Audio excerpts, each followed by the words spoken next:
Hello बच्चों, कैसे हो आप सब लोग। तो मैं हूं ज्योति गुप्ता। मैं लेकर आई हूं कक्षा 8 की साइंस। चैप्टर है हमारा दूसरा, जिसका नाम है सूक्ष्म जीव, मित्र एवं शत्रु। और इस चैप्टर का हमारा दूसरा पार्ट है। पहले पार्ट में मैंने आधा चैप्टर कवर करा दिया है, दूसरे पार्ट में मैं पूरा चैप्टर कवर करा दूँगी। और जो हमारा तीसरा पार्ट आएगा उसमें क्वेश्चन आंसर होंगे। तो चलिए चैप्टर जो है वो शुरू करते हैं। बस शुरू करने से पहले एक इम्पॉर्टेंट बात है, वो सुन लीजिए, फिर अपनी क्लास जो है वो शुरू करेंगे। तो भाई इम्पॉर्टेंट बात ये है कि हमारे चैनल पे जो बम्पर गिफ्ट ऑफ़र चल रहा था उसकी डेट बढ़ाकर 15 अगस्त कर दी गई है। अब आप हमारे चैनल को हर दिन कम से कम 15 ग्रुप्स में शेयर करिए किसी भी प्लेटफॉर्म पे, और जिसके सबसे ज़्यादा शेयर होंगे उनके रैंकिंग के हिसाब से उनको ये प्यारे प्यारे गिफ्ट दिए जाएंगे। डिटेल में जानकारी को आप वीडियो के बाद में देख सकते हैं, जिसमें मैंने अच्छे से समझाया है। तो पहले अपनी ये वीडियो कंप्लीट करिए, उसके बाद में पूरी जानकारी दे दी जाएगी। तो उम्मीद है आपने सब कुछ सुन लिया होगा। और ये आपको बता दें, ये सब जो है मैंने कवर करा दिया है। पेज नंबर 21 तक हमारा हो गया था। हाँ, तो हमें यहाँ से शुरुआत करनी थी पेज नंबर 21 के। मिट्टी की उर्वरता में वृद्धि। मिट्टी की उर्वरता में वृद्धि। भाई आपको अगर चैप्टर अच्छे से समझना हो तो पिछला जो क्लास है वो देखना ज़रूर है।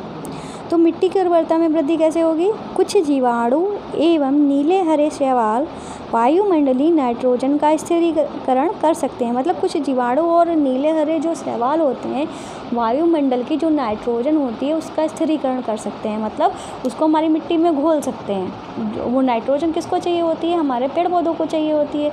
और हमारे पेड़ पौधे होते हैं डायरेक्ट हमारे वायुमंडल से नाइट्रोजन नहीं ले सकते हैं। ये मैंने आपको पढ़ा दिया है पिछले चैप्टर में, ठीक है। और फिर अब ये कहते हैं कि इस प्रकार मृदा में नाइट्रोजन का संवर्धन होता है तथा उसकी उर्वरता में वृद्धि होती है। अतः सामान्यतः इन्हें सामान्यतः जैविक नाइट्रोजन स्थिरीकरण कहते हैं। तो मतलब क्या होता है, जब हम इससे क्या होता है, हमारी जो उर्वरता होती है हमारी मिट्टी की, उसमें वृद्धि होती है नाइट्रोजन स्थिरीकरण से, ठीक है। और इन्हीं को क्या कहते हैं, जैविक नाइट्रोजन स्थिरीकरण कहते हैं। अब इन्होंने कुछ 2 डायग्राम दिखाए हैं, फिगर दिखाए हैं, क्या है देखते हैं। नाइट्रोजन स्थिरीकरण साइनोबैक्टीरिया दिखाए गए हैं। ये नीले और हरे शैवाल दिखाए गए हैं। कुछ इस तरीके से होते हैं ब्लॉक में, ठीक है, सर्कल में। अब अगली हमारी हेडिंग है पर्यावरण का शुद्धिकरण। किसका शुद्धिकरण, पर्यावरण का शुद्धिकरण। अपने विद्यालय के माली को देखने के पश्चात पहली बूझो हमारे जो कक्षा 6 से आपके साथ में चले आ रहे होंगे, आपको पता होगा। तो अपने विद्यालय के माली को देखने के पश्चात पहली और पूजों ने दूसरों विद्यार्थियों ने घरों व बगीचों से पत्तियां एवं फल सब्जियों का कचरा एकत्र करके उसके निपटान के लिए बनाए गए गड्ढे में डाला। कुछ समय बाद उसका विघटन होने से खाद में परिवर्तित हो गया। महली और पूजो जानना चाहते थे ये किस प्रकार हो गया। मतलब क्या हुआ, उसके जो स्कूल के जो माली हैं वो क्या करते थे, वो भी वही करते थे कि क्या एक गड्ढा बना लेते थे, उसमें जो सूखे पत्ते वगैरह थे, जो भी अवशिष्ट होते थे पेड़ पौधे के, जंतुओं के, वो डालते थे। तो कुछ दिनों बाद वो गड्ढे में क्या हो जाती थी, खाद तैयार हो जाती थी। उन्हीं का जो पत्ते वगैरह था उनका अपघटन हो जाता था, हर कुछ दिनों बाद खाद तैयार हो जाती थी। तो यही जो काम था उन्होंने किया, ये जो बच्चे थे उन्होंने भी यही काम किया। लेकिन वो सोचते थे अब ये कैसे हो गया, ठीक है। उन्होंने क्रियाकलाप दिया है। 2 गमले लेकर प्रत्येक को मिट्टी से आधा भर दीजिए। इन्हें ए और बी डाल कर देना है। मतलब 2 गमले हैं ना, तो एक को ए एक को बी कर देना है। ए गमले में पौधे का कचरा भर देना है तथा दूसरे गमले में क्या करना है, पॉलीथीन भरनी है। कांच की खाली बोतलें तथा प्लास्टिक के टूटे खिलौने इत्यादि भर दीजिए। मतलब जो दूसरा वाला है, बी वाला गमला, उसमें हमें पॉलीथीन, टूटे खिलौने, मतलब प्लास्टिक की जो चीज़ें होती हैं वो भरनी है। इन्हें एक और रख देना है। फिर 3-4 सप्ताह बाद हमको देखना है उनको। तो क्या भैया हमको देखने को मिला, आइए बताते हैं। क्या आपको दोनों गमलों की वस्तुओं में कोई अंतर दिखाई पड़ता है। हाँ, बिल्कुल दिखाई पड़ता है। गमले ए में उन्होंने पत्तियाँ वगैरह भरी थी, ठीक है, और कचरा वगैरह भरा था, फल के छिलके वगैरह भरे थे, और ठीक है। यदि हाँ, तो अंतर परिलक्षित होता है कि ए वाला जो गमला है पादप अपशिष्ट का अपघटन हो गया। मतलब ए वाला जो गमला था उसमें क्या भरा था, जो पौधों के जो अपशिष्ट होते हैं वो हमने भरे थे, जिनका क्या हो गया, अपघटन हो गया है। अब ये अपघटन कैसे हुआ है ये भी देख लो। सूक्ष्म जीवों द्वारा पादप अपशिष्ट का अपघटन कर उसे खाद में बदल दिया गया है। तो ये अपघटन किसने किया है? सूक्ष्म जीव ने किया है। इस प्रक्रिया में बने पोषक पौधों द्वारा पुनः उपयोग किए जाते हैं। मतलब ये जो अपघटन के बाद जो हमें चीज़ मिली है उसका हम उपयोग कर सकते हैं। कैसे? खाद के रूप में। क्या आपने ध्यान दिया कि गमले भी के पॉलीथीन की थैली, कांच की खाली बोतल, खिलौने टूटे हुए टुकड़ों में इस प्रकार इनमें कोई परिवर्तन हुआ है? मतलब अब जो दूसरा जो आपका गमला भी था उसको देखेंगे, उसमें किसी तरह का कोई परिवर्तन नहीं होगा। क्यों नहीं होगा? क्योंकि इनका अपघटन नहीं होता है। सूक्ष्म जीव होते हैं, उन पर क्रिया करके खाद में परिवर्तित नहीं कर सकते हैं। ठीक है। फिर क्या हुआ? मतलब वो प्लास्टिक का अपघटन तो नहीं होगा, तो वो वैसे वैसे रहे। मतलब प्लास्टिक का अपघटन नहीं हुआ तो मतलब वो इनका कोई यूज़ नहीं रहा, और उसका गमले में जो चीज़ थी वो खाद में परिवर्तित हो गई थी। ठीक है। अब कहते हैं आप अक्सर बड़ी मात्रा में मृत जीवों को सड़ते हुए पादप व कभी कभी सड़ते हुए जंतुओं के रूप में देखते हैं। मतलब क्या होता है, कभी कभी हम देखते हैं कोई चीज़ मर जाती है, छोटी चीज़ हो या बड़ी चीज़ हो, पशु वगैरह कभी कभी कहीं जाते हैं तो कभी हमको बदबू आ जाती है। ठीक है। वो उनके सड़ने की बदबू होती है। ठीक है। क्या आप देखते हैं कुछ समय बाद वह विलुप्त हो जाते हैं। मतलब आप एक किसी कीड़े को ले लीजिए, किसी बड़े जंतु को मत लीजिए, किसी कीड़े को ले लीजिए। क्या होता है कि वो मर जाता है, उसमें चींटियाँ वगैरह भी लगती हैं, साथ में उनमें कीड़े वगैरह भी पड़ने लगते हैं। कुछ दिखते हैं, कुछ नहीं दिखते हैं।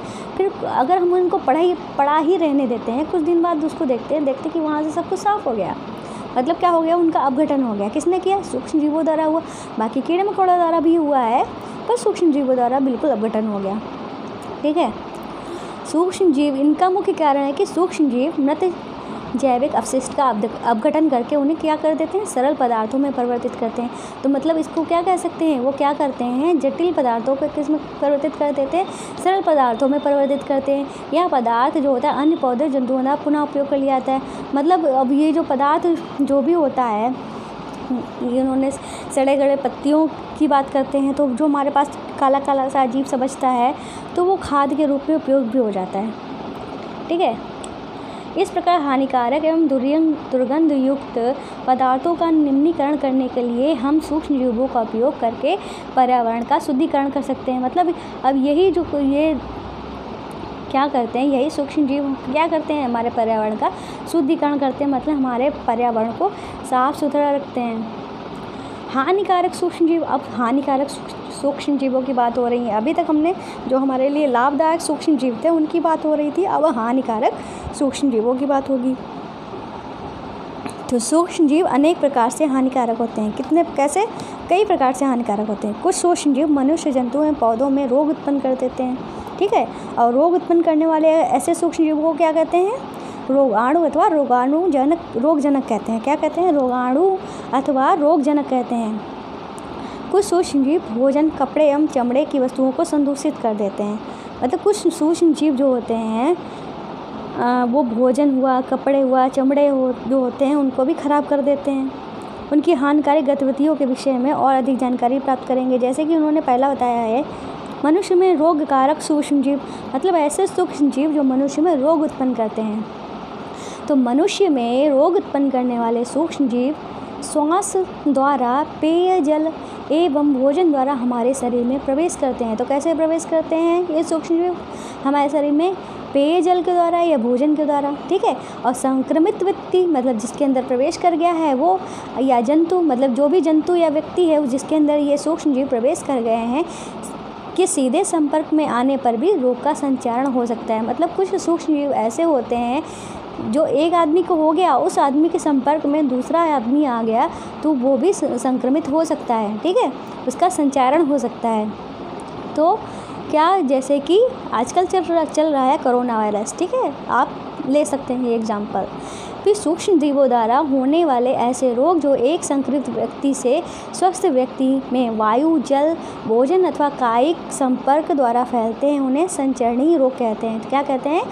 ऐसे रोगों, मतलब जो इस तरीके से फैलते हैं तो उनको क्या कहते हैं? संचरणीय रोग कहते हैं। और इस प्रकार के रोगों के कुछ उदाहरण दिए हैं उन्होंने, हैजा, सर्दी जुकाम, चिकन पॉक्स, क्षय रोग, ठीक है। मतलब सर्दी जुकाम क्या होता है आपको भी पता होगा, सर्दी जुकाम अगर किसी को एक लोगों को घर में होता है तो धीरे धीरे लगभग सबको हो जाता है। चिकन पॉक्स में इसीलिए ही दूर रहा जाता है, ठीक है, चेचक वगैरह में, ठीक है, इसीलिए तो जिसको चेचक होती है उसके पास में नहीं जाते हैं, उसको अलग कमरे में कर देते हैं, मतलब वो संचारणीय रोग है इसलिए उसको अलग कर देते हैं, ठीक है। जब जुकाम से पीड़ित कोई व्यक्ति छींकता है तो सूक्ष्म बूंदों के साथ हजारों रोग कारक वायरस भी वायु में आ जाते हैं। यह वायरस श्वास के साथ ली जाने वाली वायु के साथ शरीर में प्रवेश कर जाते हैं। मतलब सेम टू सेम आप कोरोना वायरस का एग्जाम्पल लेते हुए चल सकते हैं, मन में उसको रख सकते हैं क्योंकि अप्लाई हो रहा है यहाँ पे, ठीक है। तब आप संचरणीय रोगों का फैलना किस प्रकार रोक सकते हैं? अब ये कह रहे हैं कैसे रोक सकते हैं, ये पूछ रहा है बूझो। तो पहली कहती है हमें छींकते समय मुंह एवं नाक पर क्या करना चाहिए, रुमाल रखना चाहिए। अच्छा तो यही कि संक्रमित व्यक्ति से पर्याप्त दूरी बनाए रखी जाए। अब यही तो कहा जा रहा है भैया, लोगों से दूर रहो, ठीक है, और मास्क वगैरह का यूज करो। कुछ मानते हैं तो कुछ नहीं मानते हैं, लेकिन मानना चाहिए भाई। अमिताभ बच्चन को भी हो गया, उनकी बेटी जो है मतलब कि आराध्या, उनकी पोती अभिषेक बच्चन, ऐश्वर्या राय, सबको हो गया है। अब तो भाई डर लगने लगा है, देखते हैं क्या होता है। तो भाई आगे चलते हैं। अब ये कहते हैं कुछ कीट एवं जंतु ऐसे भी हैं जो रोग कारक सूक्ष्म जीवों के रोग वाहक का कार्य करते हैं। मतलब इन्होंने कहा कुछ कीट और जंतु ऐसे भी होते हैं जो रोग कारक सूक्ष्म जीव होते हैं, उनके रोग वाहक का कार्य भी करते हैं। मतलब जैसे कि आपको बताएं, इन्होंने मक्खी का उदाहरण दिया है, जैसे कि मक्खी का उदाहरण दिया है। अब देखते हैं मक्खी को क्या बताते हैं। मक्खी कूड़े एवं जंतु अपशिष्ट पर बैठती है। तो मक्खी कहाँ बैठती है, गंदी जगह पे बैठती है, ठीक है। रोगाणु उसके शरीर से चिपक जाते हैं। मतलब जो गंदी जगह पे बैठेगी तो उसके पैरों में गंदगी लग जाएगी ना, जो सूक्ष्म जीव होते हैं हानिकारक वाले उसके पैरों में लग गए। और जब मक्खी बिना ढके भोजन पे बैठेगी तो रोगाणु का स्थानांतरण संभव है। मतलब वही मक्खी, उसके पैरों में गंदी वो सूक्ष्म जीव हानिकारक वाले लगे हुए हैं। अब आपका खुला खाना कोई रखा है, उस पर बैठ गई, मतलब उसने जो सूक्ष्म जीव थे आपके खाने पे छोड़ दिए। फिर जो भी व्यक्ति ऐसा संदूषित भोजन करेगा उसके बीमार पड़ने की संभावना है। मतलब जो ऐसा भोजन खाएगा वो बीमार पड़ जाएगा। अतः यह सलाह दी जाती है भोजन को सदा ही ढक कर रखा जाए, ठीक है। बिना ढके भोजन को खाने से बचना चाहिए। मादा एनोफिलीज मच्छर इसका एक अन्य उदाहरण है। तो मादा एनोफिलीज जो है एक उदाहरण है ऐसे मच्छरों में। मच्छर प्लाज्मोडियम मतलब मलेरिया परजीवी का वाहक है। तो मच्छर किसका वाहक है? मच्छर जो है प्लाज्मोडियम, किसका? प्लाज्मोडियम। फिर से बोलो, मच्छर जो है प्लाज्मोडियम, जिसको हम क्या कहते हैं? मलेरिया परजीवी। क्या कहते हैं? मच्छर जो है प्लाज्मोडियम, जिसको हम क्या कहते हैं? मलेरिया परजीवी का वाहक है। तो मच्छर किसका वाहक है? मच्छर प्लाज्मोडियम मलेरिया परजीवी का वाहक है। मादा एडीज मच्छर डेंगू के वायरस का वाहक है, ठीक है। तो मच्छर प्लाज्मोडियम का वाहक है, जिसे हम मलेरिया परजीवी कहते हैं। तो मादा एडीज मच्छर जो है डेंगू के वायरस का वाहक है। किसके वायरस का वाहक है? मादा एडीज मच्छर जो है डेंगू के वायरस का वाहक है। और हम मलेरिया अथवा डेंगू का नियंत्रण किस प्रकार कर सकते हैं? आप ये देखिए, इन्होंने ये जो मच्छर दिखाया गया मादा एनोफिलीज है। देखो ये मच्छर जो दिखाया गया है वो मादा एनोफिलीज है। अब ये कहती है पहली, अध्यापक हमसे ऐसा क्यों कहते हैं कि अपने आसपास पानी ना एकत्र होने दो? भाई अब भी सुन लो, ऐसा क्यों कहते हैं? सभी मच्छर जल में उत्पन्न होते हैं। मतलब कहाँ पैदा होते हैं? जल में ही पैदा होते हैं। हमें पानी को कहीं भी रुका नहीं रहने देना चाहिए। मतलब पानी कहीं पे अगर ठहरा हुआ है, ठहरे का मतलब कहीं पे पानी भरा हुआ है तो हमें नहीं देखो तो कुछ कर दो उसके लिए, वहाँ पे मिट्टी डाल दो, मतलब उसके लिए कुछ कर दो। वहाँ पे पानी नहीं भरा होना चाहिए। कूलर, टायरों, फूलदानों इत्यादि में कहीं भी जल एकत्रित हो तो उसे फेंक देना चाहिए। अतः अपने आसपास के स्थानों को स्वच्छ और शुष्क रखकर हमें मच्छरों को पैदा होने से रोक सकते हैं। मतलब हमें आसपास अपने जो हमारा स्थान है उसको स्वच्छ रख के और शुष्क रखकर मतलब कि उसको मतलब सूखा रखकर, ठीक है, मच्छरों को पैदा होने से रोक सकते हैं। ऐसे उपायों की सूची बनाने का प्रयास करना है और जिसे अपनाकर मलेरिया को फैलने से क्या करना है? रोकना है। अब इन्होंने एक सूची दी है, भाई देखते हैं क्या है सूची। इन्होंने ऊपर लिखा है मनुष्य में सूक्ष्म जीवों द्वारा होने वाले सामान्य रोग, ठीक है, आपकी सूची इतनी ही बड़ी है। तो इसको थोड़ा और अब सही है, आपको दिख रही होगी अच्छे से, उम्मीद है। तो ये पहला हमारा जो पॉइंट लिखा है मानव रोग, दूसरे में लिखा है रोग कारक सूक्ष्मजीव, तीसरे में लिखा है संचरण का तरीका, चौथे में लिखा है बचाव के उपाय। तो मानव रोग में उन्होंने पहले दिया है 6 रोग। तो 6 रोग कैसे फैलता है? जीवाणु के द्वारा फैलता है। और संचरण का तरीका क्या है? वायु में मतलब फैल सकता है। और बचाव के उपाय क्या हैं? सबके लिए एक ही हैं, तो बाद में बताएंगे। खसरा जो है, मीजल्स जिसे हम कहते हैं, कैसे फैलता है? वायरस के द्वारा फैलता है। तो खसरा कैसे होता है? वायरस के द्वारा होता है। और ये भी वायु में, यानी मतलब वायु के द्वारा फैलता है, मतलब जिसके आसपास हो, ठीक है, तो वायु में उसका संचरण हो सकता है। चिकन पॉक्स वो भी वायरस से फैलता है, ये वायु और सीधे संपर्क से फैलता है। पोलियो जो है हमारा, वो भी वायरस से फैलता है और वायरस से होता है। वायरस मतलब सूक्ष्मजीव जो है वो वायरस है, ये भी जल और वायु से होता है। हैजा जो होता है वो जीवाणु से होता है। 6 रोग, हैजा, टाइफाइड, ये जीवाणु से होता है, ठीक है। और जल जो हमारा हैजा है वो जल और भोजन के द्वारा फैल सकता है। टाइफाइड हो जल से फैलता है। और हेपेटाइटिस ए जो है वायरस के द्वारा होता है और ये जल के माध्यम से फैलता है, मतलब उसके संचरण का तरीका है जल है। और मलेरिया जो है प्रोटोजोआ से फैलता है, उसका सूक्ष्म जो प्रोटोजोआ है, और ये संचरण का तरीका मतलब मच्छर काटते हैं तब ऐसा होता है। अब ये जो 6 रोग, खसरा, चिकन पॉक्स, पोलियो, इनके बचने का तरीका क्या है? रोगी जो है व्यक्ति को पूरी तरह अन्य व्यक्तियों से अलग रखना चाहिए और रोगी की व्यक्तिगत वस्तुओं को भी अलग रखना चाहिए और उसका उचित समय पर टीकाकरण करवाना चाहिए। अब हैजा और टाइफाइड के बचाव के लिए क्या करना चाहिए? व्यक्तिगत स्वच्छता एवं अच्छी आदतों को अपनाना हो चाहिए। भली भांति पके भोजन, उबला हुआ पेयजल एवं टीकाकरण करवाना चाहिए। हेपेटाइटिस ए के लिए क्या करना होगा? उबले हुए पेयजल का प्रयोग करना चाहिए और टीकाकरण कराना चाहिए। और मलेरिया के लिए क्या करना चाहिए? मच्छरदानियों का प्रयोग, मच्छर भगाने वाले रसायन का प्रयोग, कीटनाशक का छिड़काव, मच्छर के प्रजनन को रोकने के लिए जल को किसी भी स्थान पर एकत्र नहीं होने देना चाहिए, ठीक है। तो इतनी बात बोली अब इन्होंने। अब यहाँ पे देखते हैं ये क्या कहते हैं। अब ये कहते हैं मनुष्य में होने वाले कुछ सामान्य रोग, उनके फैलने अथवा रोकने से कुछ तालिका जो है ऊपर दर्शाई गई थी। अब ये कहते हैं कि जंतुओं में रोग कारक जीवाणु, ये हेडिंग है हमारी। जंतुओं में रोग कारक जीवाणु कौन कौन से हैं? तो अनेक सूक्ष्म जीव केवल मनुष्य एवं पौधों में रोग के कारक नहीं है, मतलब जो अनेक सूक्ष्म जीव हैं सिर्फ मनुष्य और पौधों में ही नहीं होते, वरन ये दूसरे जंतुओं में भी रोग के कारण हो सकते हैं, ठीक है। तो इन्होंने क्या कहा? रॉबर्ट कोच हैं एक, उन्होंने सन 1876 में बेसिलस एंथ्रेसिस नामक जीवाणु की खोज की जो एंथ्रेक्स रोग का कारण है। मतलब कि रॉबर्ट कोच जो एक थे हमारे वैज्ञानिक, इन्होंने 1876 को बेसिलस एंथ्रेसिस नामक जीवाणु की खोज की। किसकी खोज की? बेसिलस एंथ्रेसिस नामक जीवाणु की खोज की, ठीक है। और जो किस रोग का कारक था? एंथ्रेक्स रोग का कारक था। तो फिर से बोलो, रॉबर्ट कोच ने सन 1876 में बेसिलस एंथ्रेसिस नामक जीवाणु की खोज की। किस जीवाणु की? बेसिलस एंथ्रेसिस जीवाणु की खोज की जो एंथ्रेक्स रोग का कारण था, ठीक है। अब आगे चलते हैं और ये कहते हैं कि जो दूसरे जंतुओं में भी रोग उत्पन्न करते हैं। उदाहरण के लिए एंथ्रेक्स मनुष्य एवं मवेशियों में होने वाला भयानक रोग है। तो ये क्या कहते हैं? एंथ्रेक्स जो है मनुष्य और मवेशियों, मतलब जो हमारे मवेशी, गाय, भैंस वगैरह ये सब जो चीज़ें हैं, इनमें होने वाला भयानक रोग है जो जीवाणु द्वारा होता है। किसके द्वारा एंथ्रेक्स रोग होता है? जीवाणु के द्वारा होता है। गाय में खुर एवं मुंह का रोग वायरस के द्वारा होता है। तो गाय में जो होता है खुर एवं मुंह का रोग किसके द्वारा आता है? वायरस के द्वारा होता है। तो ये रॉबर्ट कोच ने किसकी खोज की? बेसिलस एंथ्रेसिस नामक जीवाणु की खोज की थी। अगली हेडिंग है हमारा क्या है? पौधों में रोग उत्पन्न करने वाले सूक्ष्म जीव। अब पौधों में कौन से रोग उत्पन्न होते हैं ये भी देख लेते हैं।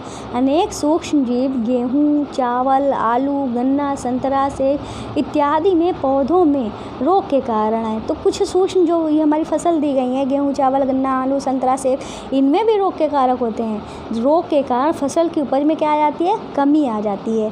इन्होंने तालिका दी है, कुछ पादप रोग दर्शाए हैं और कुछ रसायनों का प्रयोग करके इन पर नियंत्रण भी दिखाया है। तो भाई इसकी भी तालिका देख लेते हैं। तो ये रही हमारी तालिका, ठीक है। तो इसमें लिखा हुआ है सूक्ष्म जीवों द्वारा पौधों में होने वाले कुछ सामान्य रोग। तो उन्होंने पादप रोग में बताया है नींबू कैंकर। कौन सा रोग है? नींबू कैंकर। ये किसके द्वारा होता है? जीवाणु के द्वारा होता है। और संचरण का तरीका क्या है? वायु। ठीक है, तो कौन सा रोग बताया है? नींबू कैंकर। और दूसरा रोग बताया है गेहूँ का रस्ट। ठीक है, तो गेहूं का रस्ट किसके द्वारा होता है? कवकों के द्वारा होता है। संचरण का तरीका वायु और बीज। तीसरा उन्होंने बताया है भिंडी की पीत, ये भी वायरस के द्वारा होता है और ये संचरण का तरीका कीट है। तो भाई 3 रोग बताए इन्होंने, नींबू कैंकर जो कि जीवाणु के द्वारा होता है, गेहूं का रस्ट जो कि कवक के द्वारा होता है, भिंडी की पीत जो कि वायरस के द्वारा होता है। एक बार फिर से पढ़ो, नींबू कैंकर जो होता है जीवाणु द्वारा होता है, गेहूं का रस्ट किसके द्वारा होता है? कवक के द्वारा होता है, और भिंडी की पीत वायरस के द्वारा होती है। अब यहाँ पे देखते हैं, यहाँ पे क्या लिखा है। खाद्य विषाक्त, मतलब जिसको हम क्या कहते हैं? Food poisoning. खाद्य विषाक्त को ही फूड पॉइजनिंग कहते हैं। ठीक है, बूझो के एक मित्र ने उसे एक पार्टी में आमंत्रित किया। ठीक है, वहाँ उसने अनेक प्रकार के व्यंजन खाए। घर में आने पर उसे उल्टी होने लगी, उसे अस्पताल ले जाया गया। डॉक्टर ने बताया कि उसे फूड पॉइजनिंग के कारण ऐसी स्थिति हुई है, मतलब उसको फूड पॉइजनिंग हो गया है। ठीक है, खाद्य विषाक्त हो गया है। ठीक है, और पहली को आश्चर्य हुआ कि भोजन विष कैसे बन सकता, मतलब खाना तो खाते हैं सब, भोजन विष थोड़ी ना होता, तो भोजन विष कैसे बन गया? डॉक्टर ने कहा उसको फूड पॉइजनिंग हो गई। तो आपको बताते हैं, सूक्ष्म जीवों द्वारा संदूषित भोजन करने से खाद्य विषाक्त हो जाता है। मतलब सूक्ष्म जीवों, मतलब जो हमारा भोजन है उसमें सूक्ष्म जीव अगर रह गए हैं, ठीक है, उससे मतलब सूक्ष्म जीव, उसमें जो हमारा भोजन है उसमें सूक्ष्म जीव हैं, ठीक, उससे जो प्रदूषित है भोजन, ठीक है, सूक्ष्म जीव द्वारा संदूषित मतलब प्रदूषित जो भोजन है उसको खाने से क्या हो जाएगा? फूड पॉइजनिंग हो सकती है। हमारे भोजन में उत्पन्न होने वाले सूक्ष्म जीव कभी कभी विषैले पदार्थ उत्पन्न करते हैं। मतलब कभी कभी सूक्ष्म जीव जो होते हैं हमारे खाने को क्या बना देते हैं? विषैला बना देते हैं, या भोजन को विषाक्त बना देता है, जिसके सेवन से व्यक्ति जो होता है भयंकर रोगी हो सकता है। मतलब कभी कभी उसको भयंकर रोग भी लग सकता है, अथवा कभी कभी उसकी मृत्यु भी हो सकती है। अतः आवश्यक है कि हमें भोजन को संदूषित होने से बचाया जाए। तो क्या करना पड़ेगा? हमें भोजन को संदूषित होने से, मतलब प्रदूषित होने से, प्रदूषित का संदूषित इसलिए बोल रहे हैं कि उसमें सूक्ष्म जीव है ना, इसलिए संदूषित बोल रहे हैं। ठीक है, अब ये कह रहे हैं खाद्य परिरक्षण। खाद्य परिरक्षण क्या होता है? अध्याय 1 में हमने अपने खाद्य बीजों के परिरक्षण एवं भंडारण के उपाय के विषय में पढ़ा था। हम पके हुए भोजन का घर पर परिरक्षण किस प्रकार कर सकते हैं? आप जानते हैं कि खुले एवं नम स्थान पर ब्रेड कवक आक्रमण कर देते हैं, ब्रेड पर आक्रमण कर देते हैं। कौन कवक? मतलब ये सब चीज़ें जो बता रहे हैं वो हम पाठ 1 में पढ़ चुके हैं। ठीक है, अगर आपने नहीं पढ़ा तो पढ़ लेना। और संदूषित भोजन से दुर्गंध आने लगती है, इसका स्वाद भी खराब हो जाता है तथा रंग रूप में भी परिवर्तन आ जाता है। तो भोजन का संदूषण एक रासायनिक अभिक्रिया है, मतलब भोजन का संदूषण करना पड़ेगा। मतलब अगर हम कोई चीज़ ऐसे खुले स्थान पे, नम स्थान पे रख देंगे तो वो ख़राब हो जाएगी। ये सब चीज़ें हमने पढ़ी थी। तो ये कह रही थी, पहली ने कुछ आम खरीदे परंतु कई दिनों तक वह उन्हें खा नहीं पाई। बाद में उसने देखा कि वह सड़ गए, परंतु वह जानती है कि उसकी दादी द्वारा बनाया गया आम का अचार काफ़ी समय तक संदूषित नहीं होता, मतलब ख़राब नहीं होता। ठीक है, वह भ्रमित है कि आइए हम खाद्य परिरक्षण के कुछ सामान्य तरीकों का अध्ययन करें। मतलब वो सोच रही है, हाँ मैं आम लेके आई, कुछ दिनों से मैंने खा नहीं पाया तो मेरे तो आम सड़ गए, पर मेरी दादी ने आम का अचार बनाया था, कई सालों से वो रखा हुआ है, वो तो नहीं ख़राब हुआ। तो वो थोड़ी कन्फ्यूज है। तो इन्होंने कुछ तरीके बताए हैं। सामान्य तरीकों का अध्ययन करें जिनका उपयोग हम अपने घरों में कर सकते हैं। इन्हें हम सूक्ष्म जीवों से बचाव के लिए उपाय करना चाहिए। मतलब इन्होंने भोजन को खराब होने से बचाने के कुछ उपाय दिए हैं। पहला उपाय है रासायनिक उपाय। कौन सा उपाय है? रासायनिक उपाय। उन्होंने कहा है नमक एवं खाद्य तेल का उपयोग सूक्ष्म जीवों की वृद्धि रोकने के लिए सामान्य रूप से किया जाता है। मतलब नमक और खाद्य तेल, खाने वाला जो तेल होता है और नमक, उसका उपयोग हम किस लिए करते हैं? सूक्ष्म जीवों की जो वृद्धि होती है सूक्ष्म जीवों की किसी चीज़ पर, तभी तो वो खराब हो जाती है। तो उस वृद्धि को रोकने के लिए क्या किया जाता है? परिरक्षण किया जाता है। इन्हें हम क्या कहते हैं? परिरक्षक कहते हैं। हम नमक अथवा खाद्य अम्ल का प्रयोग अचार बनाने में कर सकते हैं। तो भाई हम अचार वगैरह बनाते हो तो उसमें नमक तो डालते ही, साथ में तेल भी डालते हैं, जिससे क्या होता है, सूक्ष्म जीवों की वृद्धि नहीं होती। और सोडियम बेंजोएट तथा सोडियम मेटाबाइसल्फाइड पर सामान्य परिरक्षक हैं। तो उन्होंने 2 रासायनिक पदार्थ बताए हैं। एक पहला बताइए सोडियम बेंजोएट और दूसरा बताया सोडियम मेटाबाइसल्फाइड, जो हैं सामान्य परिरक्षक बताए हैं। जैम एवं स्क्वैश बनाने में इन रसायनों का उपयोग किया जाता है, जिससे क्या होता है, उन्हें संदूषित होने से बचाया जाता है। मतलब जैम वगैरह बनते हैं तो उनमें ये सोडियम बेंजोएट और सोडियम मेटाबाइसल्फाइड जो होता है डाला जाता है। अब इन्होंने बताया नमक द्वारा परीक्षण। तो नमक द्वारा परीक्षण कैसे करते हैं? सामान्य नमक का उपयोग मांस तथा मछली के परीक्षण के लिए काफ़ी लंबे अरसे से किया जा रहा है। तो किसका? सामान्य नमक का उपयोग मांस और मछली के परीक्षण के लिए बहुत समय से किया जा रहा है। जीवाणु की वृद्धि को रोकने के लिए मांस तथा मछली को सूखे नमक से ढक देते हैं। किससे ढक देते हैं? वो खराब ना हो इसलिए सूखे नमक से ढक देते हैं। नमक का उपयोग आम, आंवला, इमली के परीक्षण में भी किया जाता है। ठीक है। फिर चीनी द्वारा परीक्षण बता रहे हैं। जैम, जेरी, स्क्वैश का परीक्षण जो होता है चीनी के द्वारा किया जाता है। चीनी के प्रयोग से खाद्य पदार्थ की जो नमी होती है उसमें कमी आ जाती है और संदूषण करने वाले जीवाणुओं की वृद्धि को नियंत्रित किया जा सकता है। मतलब चीनी से भी हम संदूषण कर सकते हैं, जैसे कि उन्होंने जैम, जेली, स्क्वैश बताया है, उसमें भी हम चीनी का प्रयोग करके उसको संदूषण होने से बचा सकते हैं, मतलब ख़राब होने से बचा सकते हैं। अब इन्होंने अगला बताया है तेल एवं सिरके द्वारा परीक्षण। अब तेल और सिरका बताया है। तेल एवं सिरके का उपयोग हम किस में करते हैं? अचार को संदूषण होने से अचार को संदूषण मतलब ख़राब होने से बचाने के लिए करते हैं।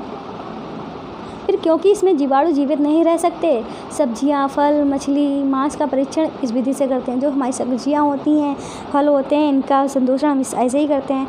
अब इन्होंने बताया है गर्म एवं ठंडा करना। गर्म और ठंडा करके भी हम कर सकते हैं। कैसे? जैसे कि आपने अपनी माँ को दूध उबाल कर रखते हुए देखा होगा।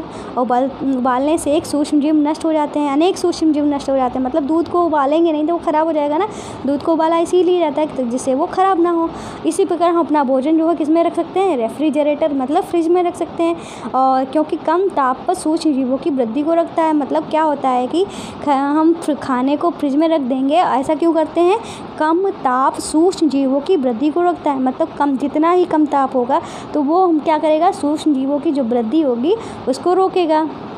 अब ये कह रहा है, पूछो, थैलियों में आने वाला दूध संदूषित क्यों नहीं होता? मतलब ये कह रहा है थैलियों में जो दूध आता है वो ख़राब क्यों नहीं होता? मेरी माँ ने बताया कि यह दूध पाश्चरीकृत है। पाश्चरीकरण क्या है? मतलब उसकी माँ ने बताया कि ये जो दूध होता है पाश्चरीकृत होता है। मतलब अब वो सोच रहा है कि ये पाश्चरीकरण क्या होता है। तो आइए आपको बताते हैं। पाश्चरीकृत दूध को बिना उबाले इस्तेमाल किया जा सकता है। मतलब जो हमारा पाश्चरीकृत दूध होता है, पैकेट वाला जो दूध होता है, इसको हम बिना उबाले भी यूज कर सकते हैं, क्योंकि यह सूक्ष्म जीवों से मुक्त होता है।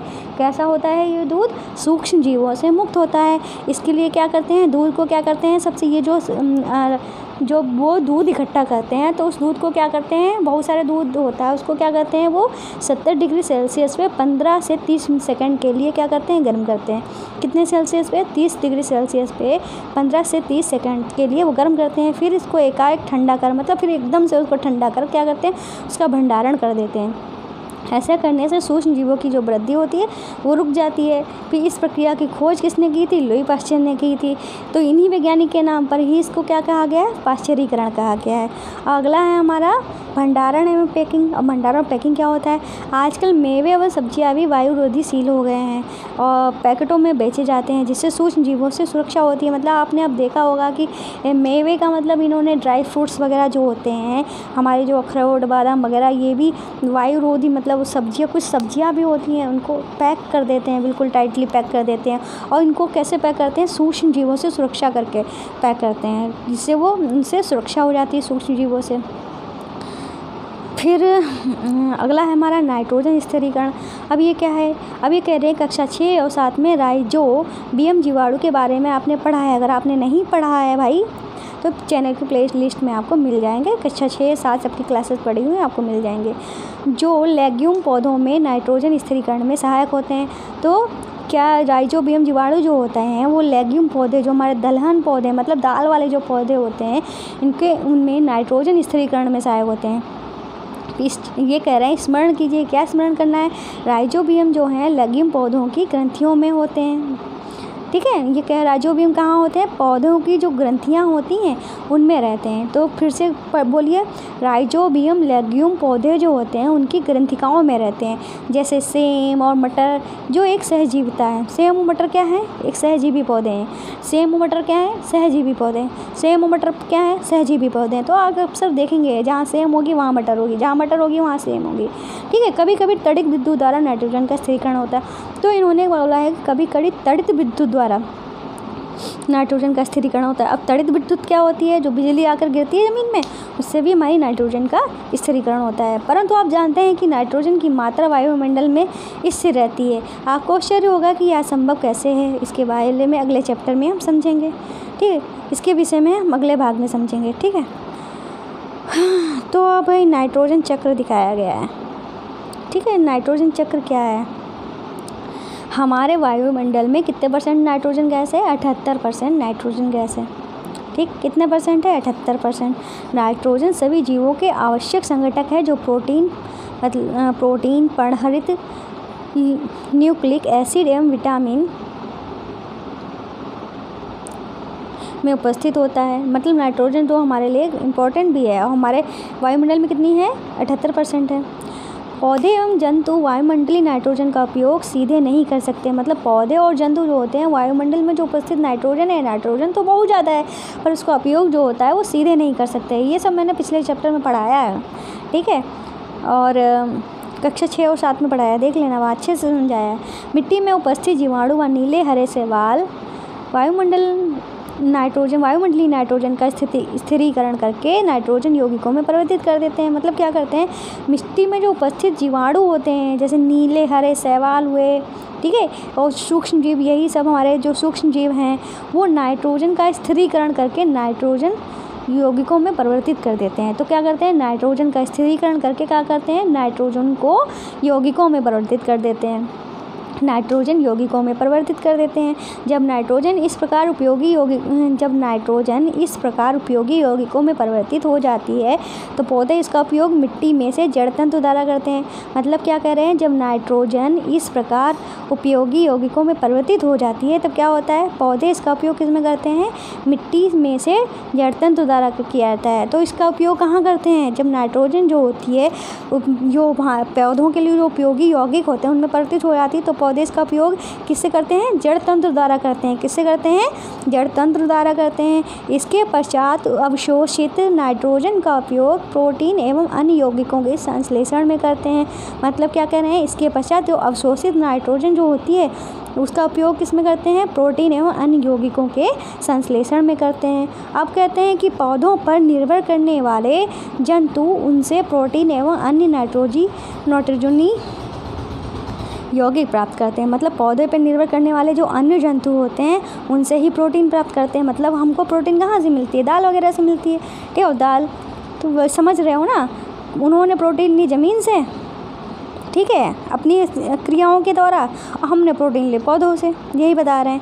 फिर अब यह क्या कह रहे हैं कि पौधे एवं जंतुओं की मृत्यु के बाद मिट्टी में उपस्थित जीवाणु एवं कवक नाइट्रोजनी अपशिष्ट को नाइट्रोजनी यौगिकों में परिवर्तित कर देते हैं। मतलब पौधे और जंतु जो होते हैं, पौधे और जंतु होते हैं, इनकी मृत्यु के बाद क्या होता है, मिट्टी में उपस्थित जो जीवाणु होते हैं, जीवाणु और कवक होते हैं, नाइट्रोजनी अपशिष्ट को क्या कर देते हैं, मतलब जो नाइट्रोजनी अपशिष्ट होते हैं उसको क्या कर देते हैं, नाइट्रोजनी यौगिक में परिवर्तित कर देते हैं, जो पौधों द्वारा पुनः उपयोग कर लिया जाता है।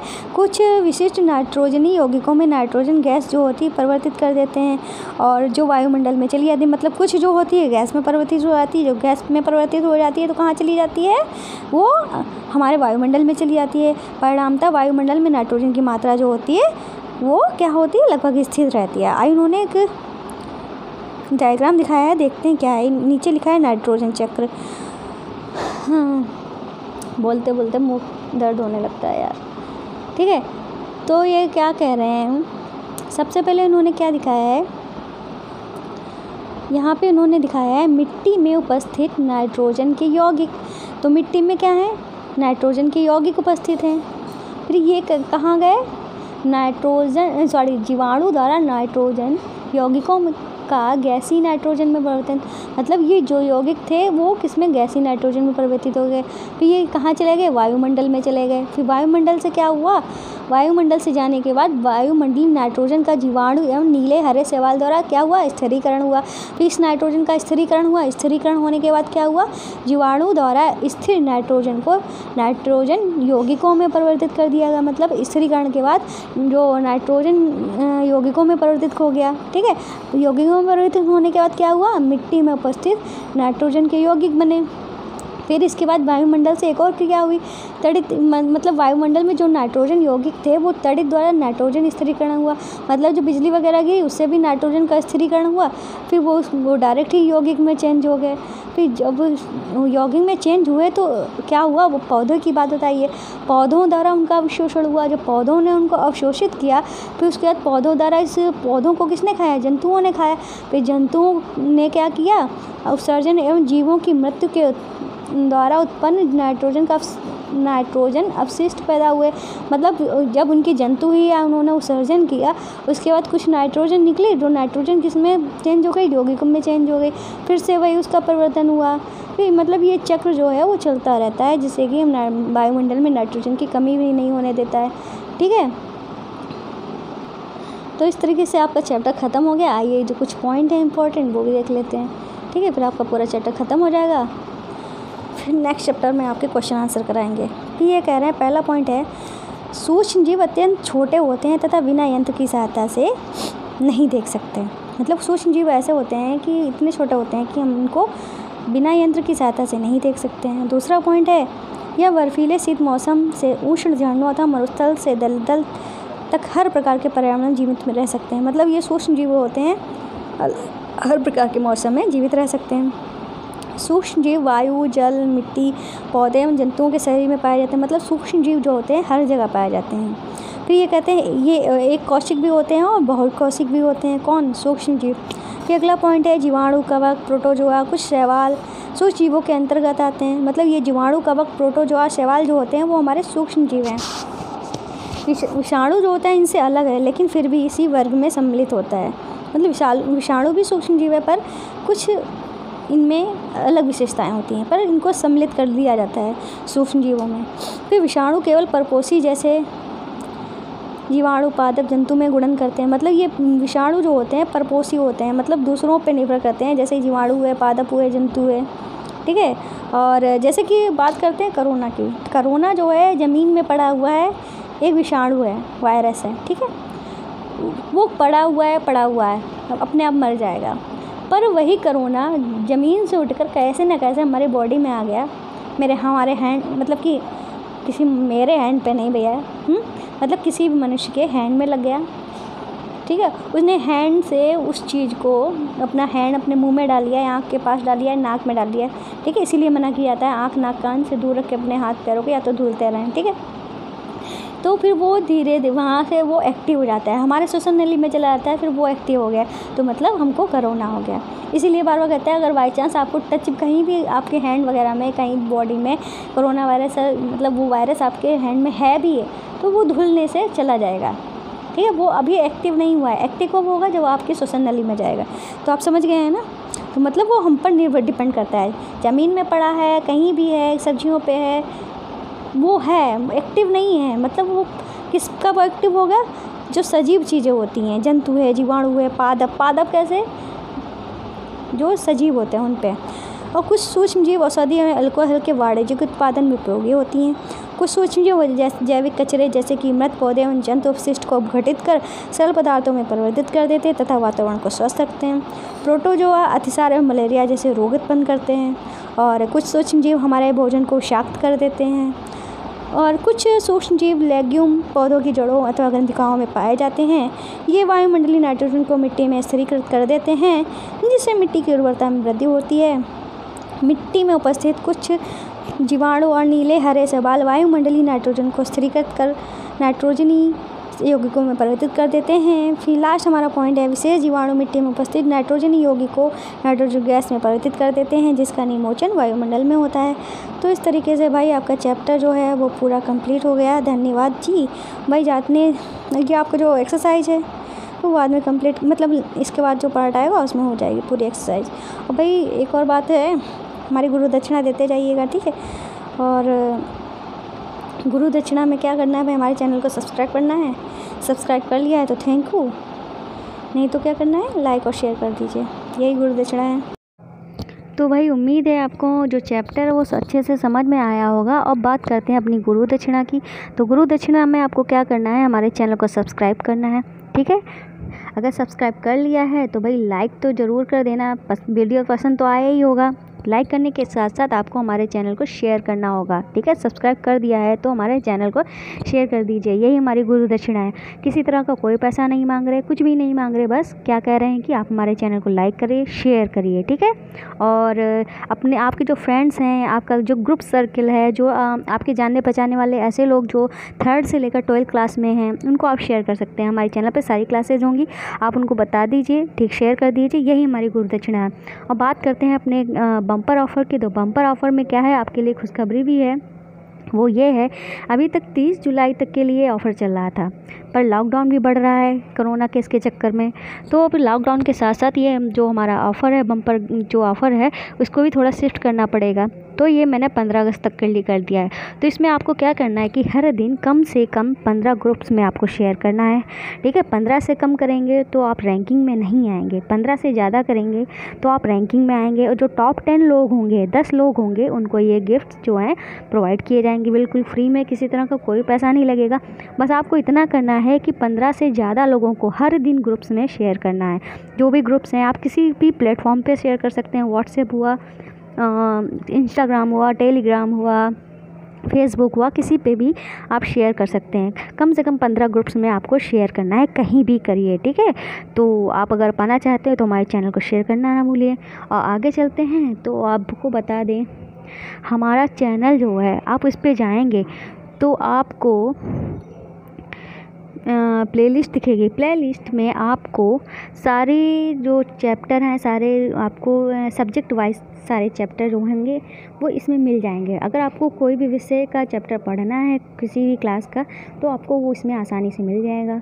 जब आप चैनल पे जाएंगे तो आपको चैनल में जाने के बाद हमारे 3 और चैनल मिलेंगे। पहला है जोजस किड्स मस्ती, जोजस क्राफ्ट ज्वेलरी और जोजस क्राफ्ट। इनको भी सब्सक्राइब करना होगा। इन चैनल्स में क्या है, आइए देखते हैं। तो ये हमारा है जोजस क्राफ्ट ज्वेलरी, जिसमें ये सारे क्रिएटिव चैनल हैं। जोजस क्राफ्ट ज्वेलरी हमारा ऐसा चैनल है जिसमें आप घर बैठे सुंदर सुंदर प्यारी प्यारी ज्वेलरी बना सकते हो, बहुत ही कम समय में, बहुत ही आसानी से।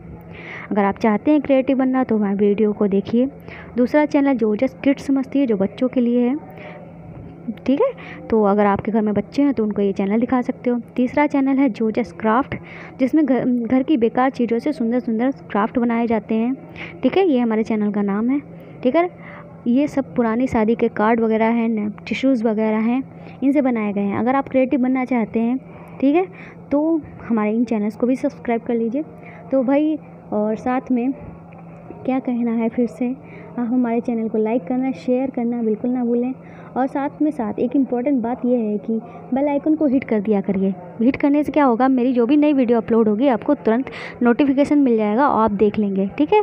तो बस इतना कहना था। तो आज की वीडियो में बस इतना ही है। और हमारी गुरु दक्षिणा बिल्कुल ना देना भूलिएगा, ठीक है।